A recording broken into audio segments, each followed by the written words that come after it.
Audio tape کی تصدیق یا تردید نہیں کر رہے، ہم ریاستی دشمنوں پر نظر رکھتے ہیں۔ اس حوالے سے چیمبر میں تفصیل بتا سکتے ہیں۔ آڈیو لیک سے خلاف درخواستوں پر سماعت میں DGIB کا بیان۔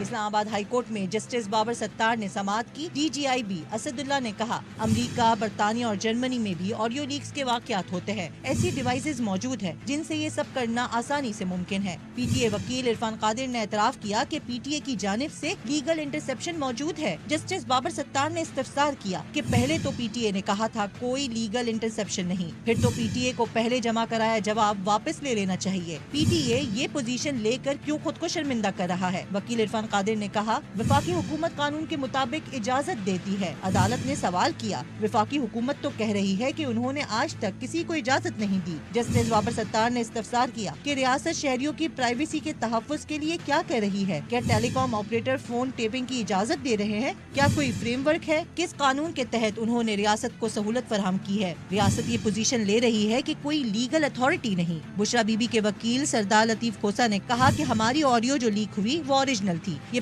پورا دن آڈیو ٹی وی پر چلاتے رہے ہیں، ہم سب کی پرائیویسی خطرے میں ہے۔ یہ نہیں ہو سکتا کہ میں کلائنٹ سے بات کر رہا ہوں اور کوئی اور بھی سن رہا ہو۔ 8 فروری کو تو سب کچھ بند کر دیا گیا تھا۔ جسٹس بابر ستار نے کہا، کھوسا صاحب 8 فروری کو درمیان میں نہ لائے۔ ایڈیشنل اٹارنی پہلے ہی کہہ رہے ہیں کہ ہم سوموٹو کر رہے ہیں۔ 8 فروری سے متعلق ہمارے سامنے کچھ نہیں ہے۔ نمائندہ PFUJ نے عدالت سے استدعا کی کہ سب کی آڈیو لیکس ہوتی ہے، اداروں کو بتانا چاہیے یہ کون کر رہا ہے۔ پرائیویٹ گفتگو ریلیز کرنے پر جواب طلب کیا جائے۔ عدالت نے چیئرمین PTA کو دوبارہ طلب کرتے ہوئے سماعت 14 مارچ تک ملتوی کر